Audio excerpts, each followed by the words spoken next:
Hey guys, so this is going to be a tutorial on how to do the corner to corner in the round.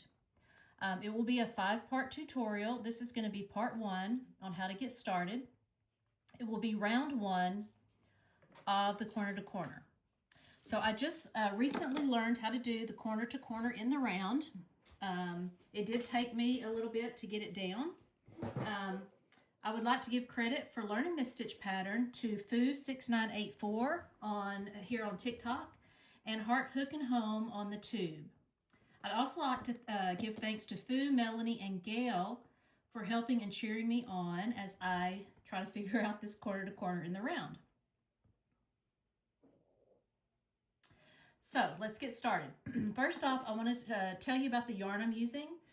This is a Loops and Threads Facets yarn. The color is called Ocean Jasper. It is a 4-weight yarn. It is an acrylic blend. It's 99% acrylic, 1% polyester. Now I'm going to be using a 4mm hook for these tutorials. You can use whatever yarn, whatever hook works with your tension, but that's what I'm using for this one. So the corner to corner works by building blocks, joining blocks, building blocks, joining blocks. And each time you make a round, you're adding a block on each side of the square. Those blocks will be added in the corners of the blanket. This will be a square blanket, so keep that in mind. Now I want to tell you a little bit more about this yarn. This yarn does fray. As you can see here, how it just really pulls apart. It's a little tricky to work with. If you're a beginner, I would highly recommend finding another yarn to do this pattern. And even if you're just learning this stitch pattern for the first time, I would highly recommend you use another yarn that's easier to work with until you get the pattern down, and then go to the facets if that's what you want to use. Okay. So to get started, we are going to need to do a chain of 6. So we're going to start with a slip knot. I do mine by wrapping the yarn around my finger, grabbing that back loop, pulling it over the front one, and then again grab that back loop, and this time pull it off the tip of your finger like that.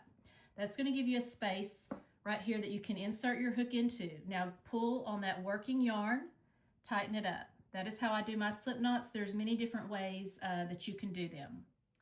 So like I said, we're going to need to start with a chain 6. That is going to start our first block. So we're going to grab that yarn, pull through the loop on your hook for 1, and we're going to do that for a total of 6. Grab that yarn, pull through that loop, grab the yarn, pull through that loop, and again grab and pull through. That gives us a total of 1, 2, 3, 4, 5, 6. Now, we're going to be working into the back bumps of the chain. So to do that, you're going to turn to the back side of the chain. We're going to go into the either the 3rd chain from your hook or the fourth chain from the bottom. So 1, 2, 3, 4, or 1, 2, 3, however you want to count it. But we need 4 double crochets. So I'm going to count 1, 2, 3, 4. I'm going to go into that one, and I'm going to place our first double crochet into that back bump. That's 1 into the next back bump.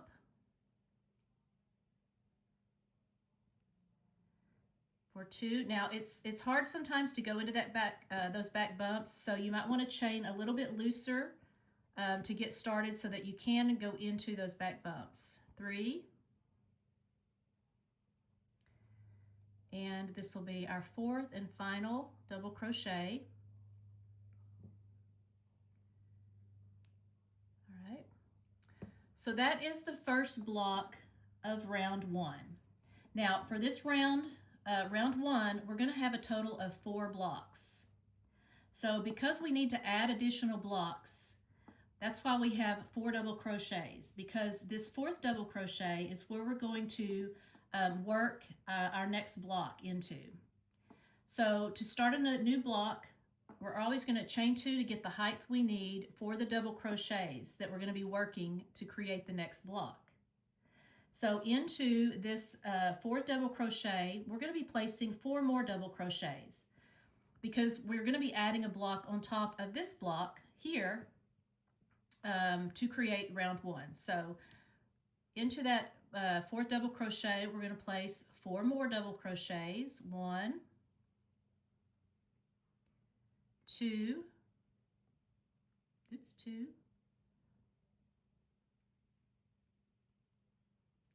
well, let me get that tail out of the way, 3,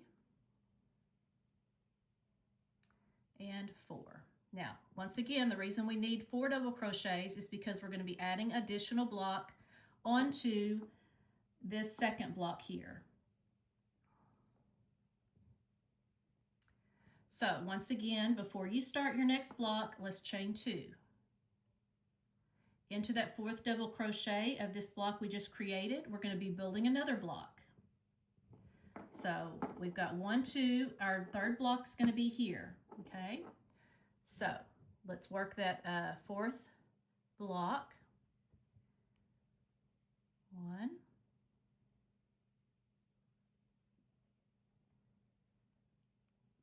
2, 3, and because we're going to add a block to this one, we're going to do 4 double crochets. Every time you're going to add a block, you're going to add 4 double crochets. Okay.